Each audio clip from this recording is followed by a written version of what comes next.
Hi, Karin. How are you? Hi, Isabel. Fine, and you? Very good, very good. I'm happy that you could join me today to do this interview. I'm really excited that you can share your wealth of knowledge about the Swiss market Thank because you. you've been working in human resources your entire career and you started your own business. You're going to be a full-time coach in Switzerland. Yes. So I think that's very interesting for our audience, especially people who want to start their own business and maybe don't really know what to do and are a little bit afraid. So you can share your experience. Mhm. So why did you start your own business? How did that come about? Well, due to reorganization, I'm now a certified professional coach, as I just mentioned.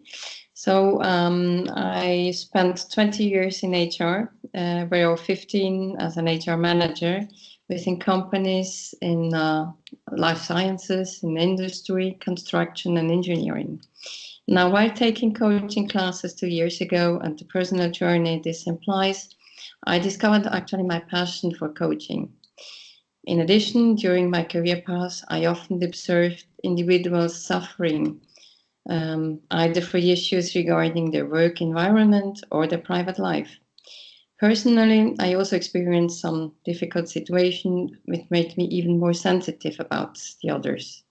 So today I decided to start my own coaching business because and teams in the organizations. Yeah, and I think you'll make a great coach. Congratulations on your certification. Thank you very much. So you work for many different organizations in Switzerland, always in human resources. So you've probably seen trends and what the Swiss are looking for. So what are some of the skills that you believe are going to be in demand in the future? Mhm. Well, from what I can say in the future, the skills will be asked for is mental elasticity and complex problem solving, critical thinking, which also maybe is think out of the box, creativity. Um, much of them will be skills linked to people skills or people management. Then we have, I would say, cognitive flexibility and just flexibility in general. Coordination with others, emotional intelligence, which is quite similar to people skills, judgment, decision making, which is important, service orientation, and negotiation. These, I would say, would be the principal skills demanded in the future. So you mentioned a lot of soft skills. I didn't hear any technical skills, so I assume there's a reason for that. There is, yes, you're right. Technical competencies, actually, you may acquire them through training, whereas soft skills, it's really personal. It's personal development. It's really something you have to work on your own, actually. You can't learn Exactly. them on a, yeah. Exactly. And this is something that I heard before, actually, in my last interview, is really to work on yourself, to know Yeah. yourself. So Mm-hmm. self-reflection and knowing yourself will be, and I can link to that doing your own self-assessment through a coach or on your own. There's a lot of resources out there will really help you position yourself, Mm-hmm.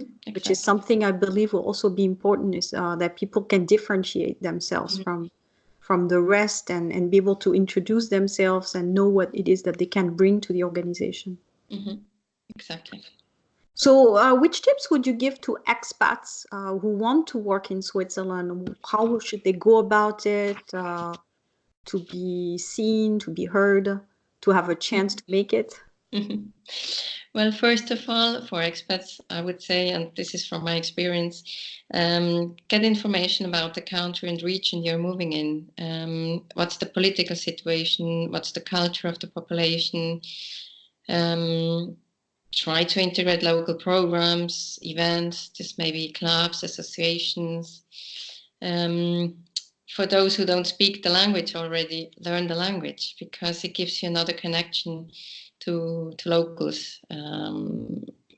As soon as you speak the language, you have another contact. It's not the same anymore. It really helps you to get to know more about your host country and the people who live there. Yeah, and not all the jobs are going to be English-speaking jobs. If you don't speak the local language, Yeah. you're basically closing yourself off from a whole panel there of jobs and opportunities. So Yeah. definitely, I keep saying in my videos to learn the language as soon as possible, to invest in learning the local language, whether it's the Swiss German part or the French part. Exactly. I mean, if you go to the local grocery shop, they probably don't speak English, or so it's a big plus for you if you try to just talk to these people, because you probably learn more about what's going on in the village you live or in the town. Then yeah. Exactly, and also being able to integrate yourself in the culture. Exactly. It's hard for expats, I think, to be completely integrated if they don't speak the local language. So I think it will help them.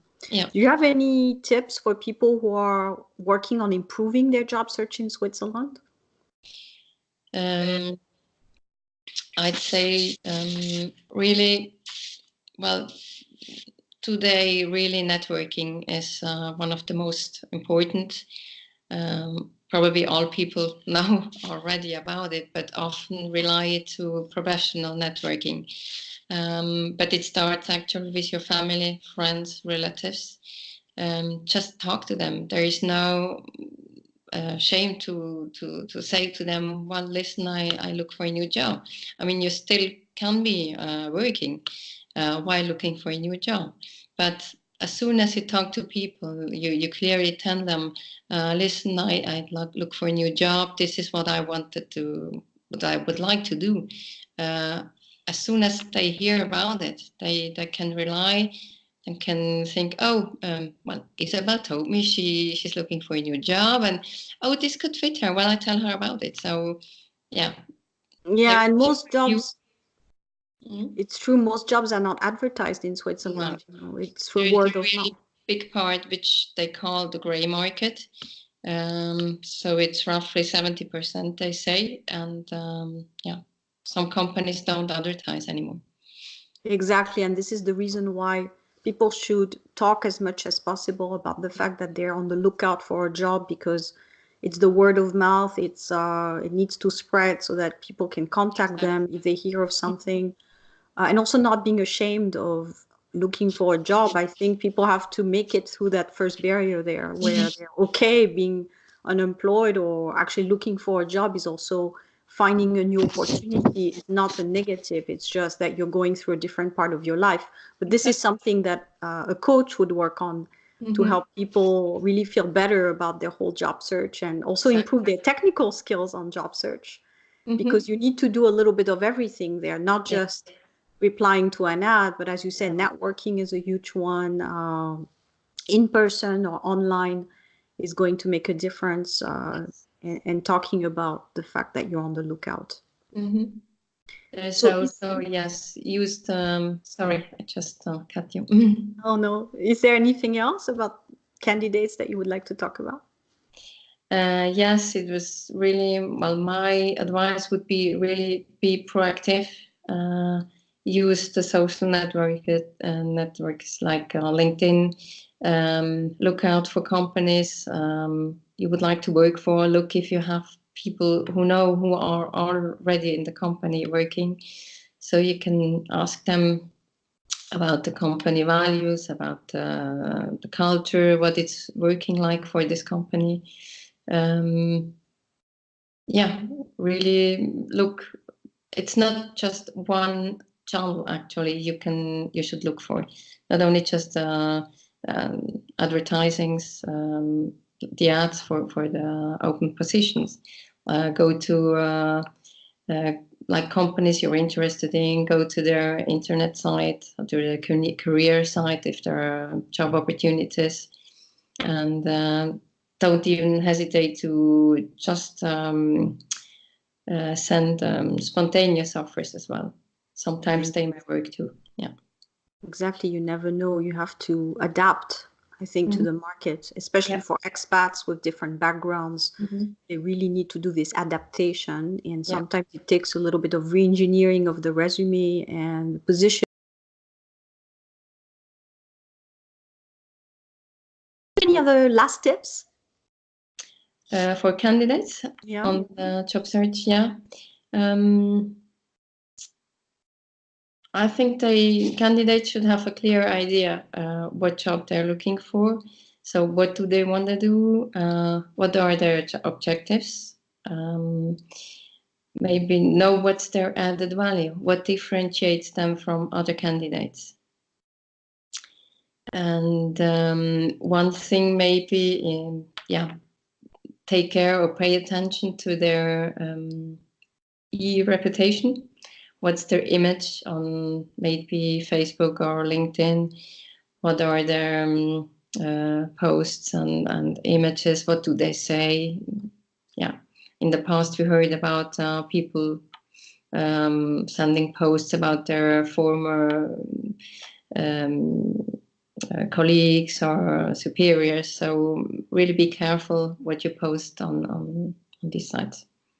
Yeah, exactly. You never know. That's what I tell individuals, is that you never know who sees what. So better be, safe than sorry. And when you're looking for a job, make sure that all the profiles you have live online are in line with the type of work you're looking for, basically.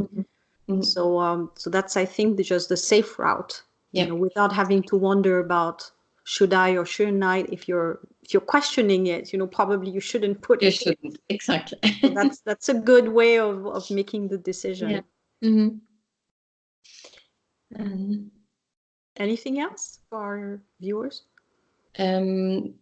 What I often hear, and I've heard for the past few years actually, candidates are really sometimes afraid of the interview when it comes to the interview. So what I would say is really in Switzerland, the interview is really the first aim is to get to know each other.